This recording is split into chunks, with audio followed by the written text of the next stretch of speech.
Okay, so alright, so good day class. So I think there are some of you who wanted to have a lecture on structural proportions.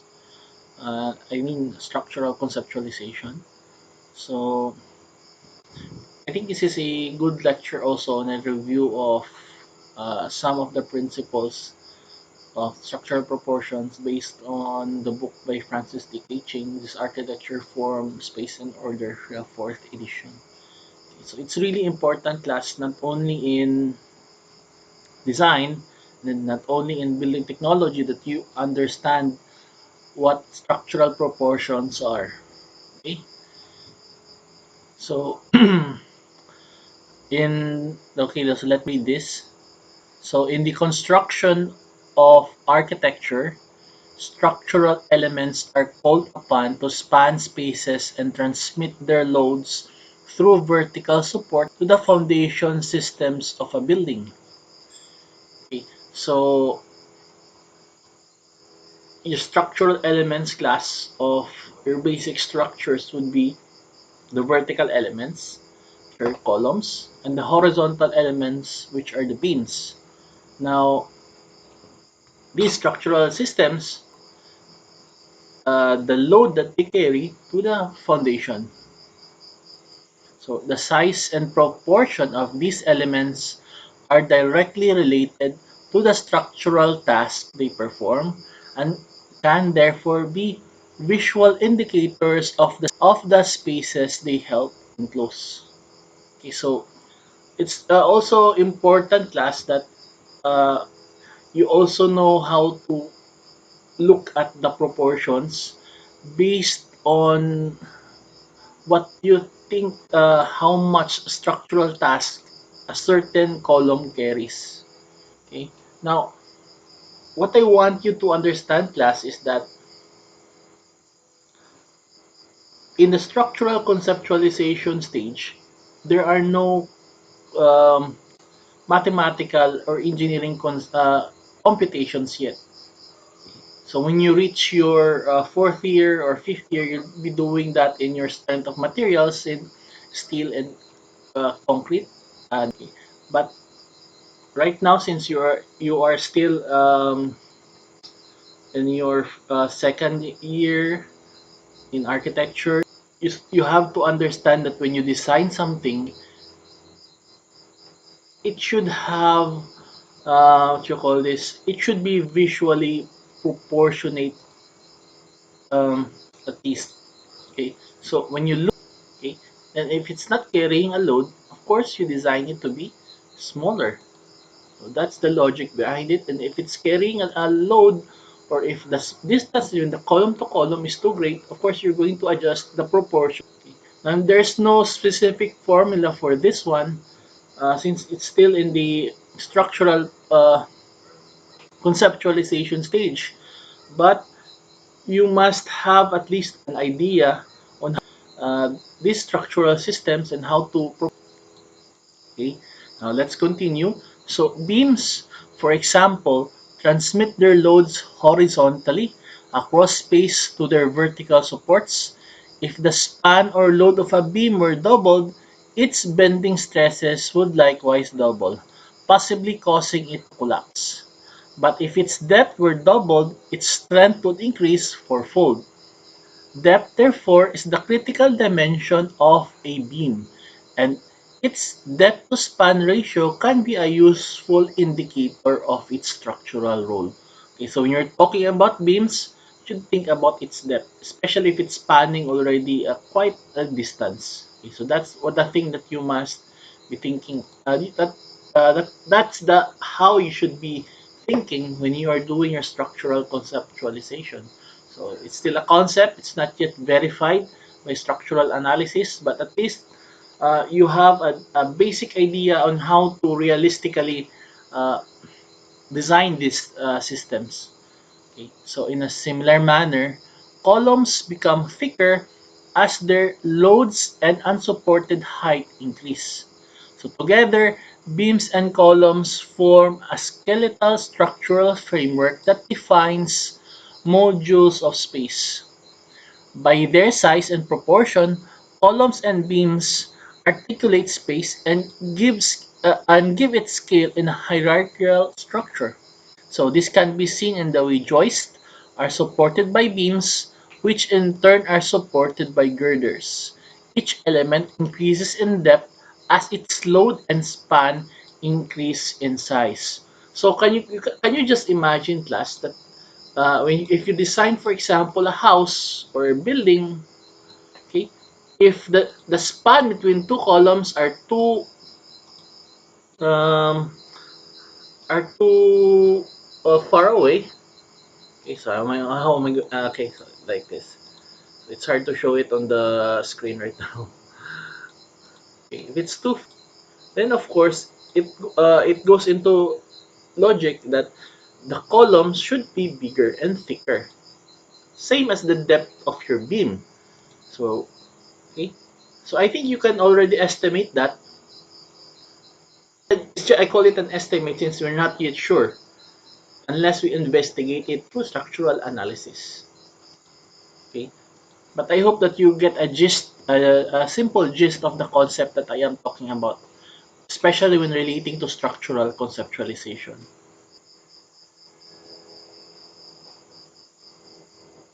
Okay, so if this is a beam, of course there are loads it carries, okay, from the center and also from the sides.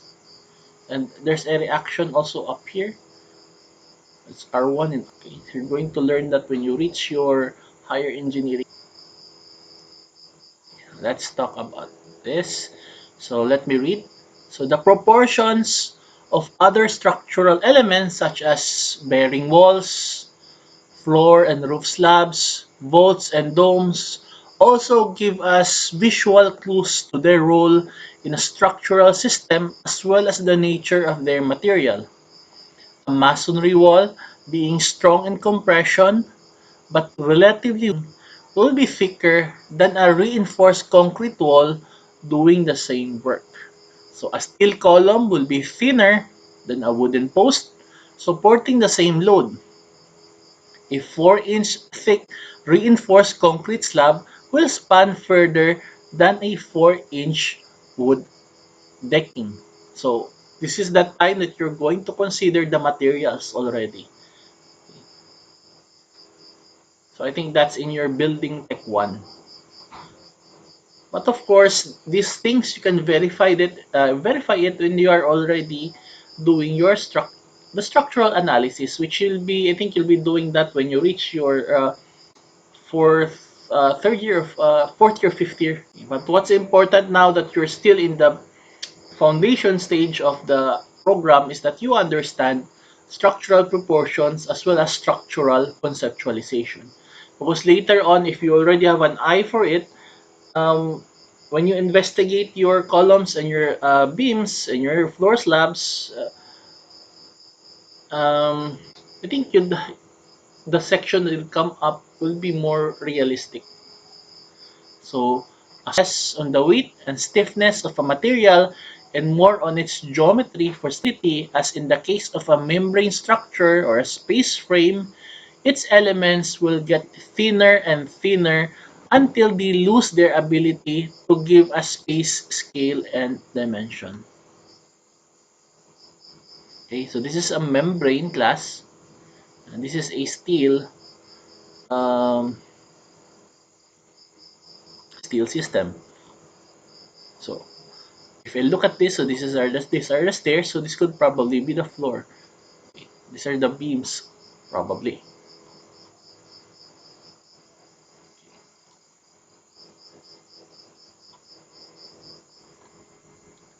Okay, so we'll go into manufactured proportions also because it's important also, class, in design and in building technology that you have an idea of the different sizes that are readily available in the market, which you can use in your design. So many architectural elements are sized and proportioned not only according to their structural properties and function, but also by the process through which they are manufactured. Because these factories, They have standard sizes and proportions on them by the individual manufacturers or by industry standards.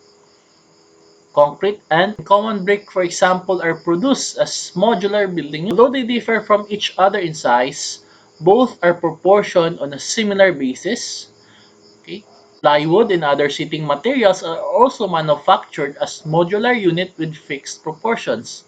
Okay, so if you go to stores like Handyman, Ace Hardware, you go to City Hardware, I think you could see the different manufactured proportions. So I encourage you class to, if it's already allowed uh, in your area, to visit these hardware so that you'll have a basic idea on the different sizes that are already available in the market. So I'm not only talking about the plywood. So I think it's good to use the different sizes of faucets that are available also in the market, the different sizes of water closets, and other things which you could use in your project. Okay. So these are not only useful in doing your plates, but when you become architects someday, um, you should have an idea of what's available in the market so that your design will be more realistic and easier to plan. Okay, so where did I stop? Okay, so plywood and other sheeting materials also are manufactured as modular units with fixed proportions. Steel sections have fixed proportions generally agreed upon by the steel manufacturers. And the American Institute of Steel Construction, windows and doors have proportions that are set by the individual manufacturers of the units. Okay, so there are already specific sizes class for your doors and windows which are already available, but you could also customize also your own design. So it would really depend. So you have to consider a lot of things when you design. You have to consider the economy, you have to consider the needs of the client, okay, and also the budget of the client.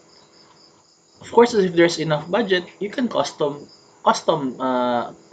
things. But it would really be a case-to-case scenario at best.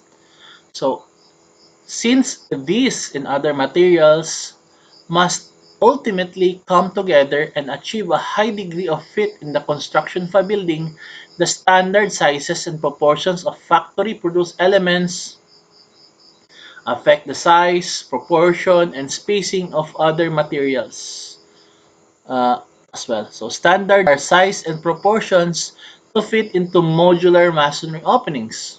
For steel studs and joists are spaced to accept modular sheeting materials.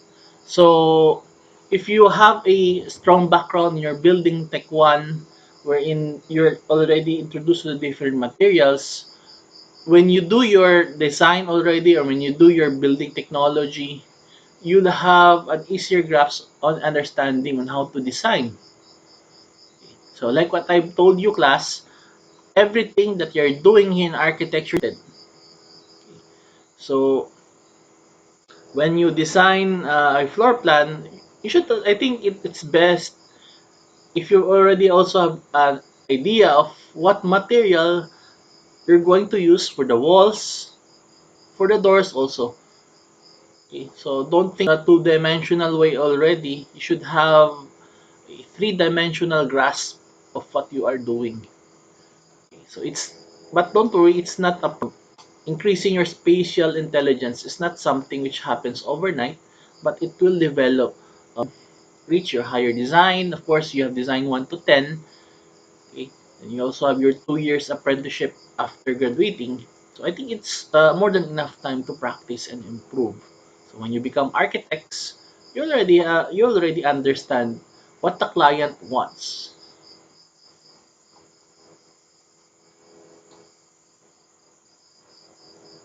Okay? So yeah, let's stop at this. This is already a theory of design concept. Okay.